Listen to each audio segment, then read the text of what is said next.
इमरान खान मशवरा करते तो कौमी असम्बली से निकलने का ना कहता। 2 सूबाई असम्बलियाँ टूटती हैं तो फौरी इंतखाबात ही बेहतर होंगे।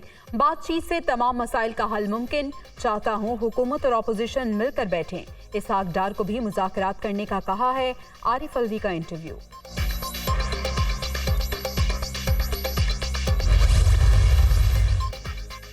Army chief general Asim Munir का दौरा कराची। कोर हेडक्वार्टर्स में सिक्योरिटी और फॉर्मेशन के अमूर पर ब्रीफिंग। सिपा सालार की मज़ार कायद पर हाजिरी, फातिहा ख्वानी की, फूलों की चादर भी चढ़ाई।